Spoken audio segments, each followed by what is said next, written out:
Quels examens de laboratoire faut-il demander pour dépister une insuffisance rénale? L'insuffisance rénale, quelle qu'en soit la cause, est le fruit d'une réduction du nombre de néphrons actifs.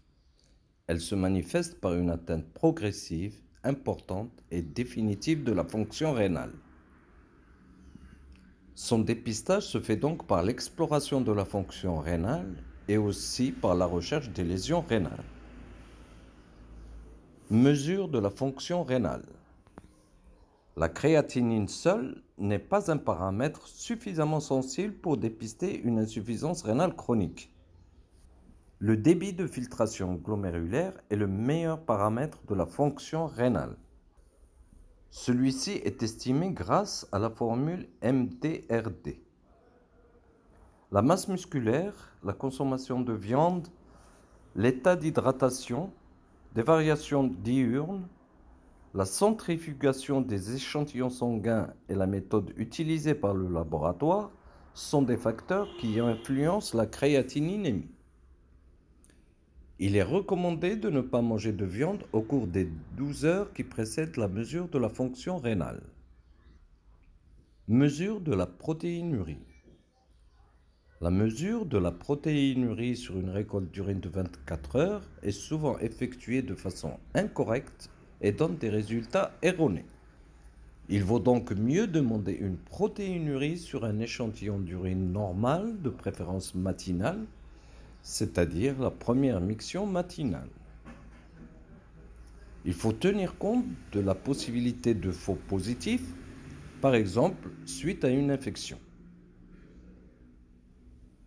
Chez les personnes non diabétiques, il faut demander une protéinurie corrigée qui tient compte de la quantité de créatinine dans les urines. Il s'agit du ratio protéinurie sur créatininurie. Chez les personnes diabétiques, demandez plutôt une albuminurie corrigée, c'est-à-dire le ratio albuminurie sur créatininurie, parfois également appelé microalbuminurie, plus sensible que la protéinurie corrigée pour le dépistage de faibles quantités de protéines dans les urines.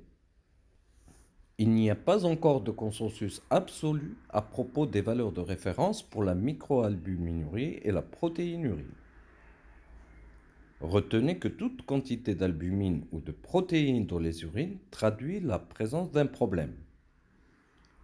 Plus la quantité est importante, plus le problème est important.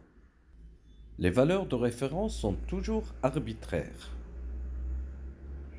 Chez les patients non diabétiques, la recommandation de bonne pratique NICE considère qu'une protéinurie est significative à partir d'une protéinurie corrigée de 450 mg par gramme, soit 50 mg par millimole, ou d'une albuminurie corrigée de 300 mg par gramme, soit supérieure ou égale à 30 mg par millimole.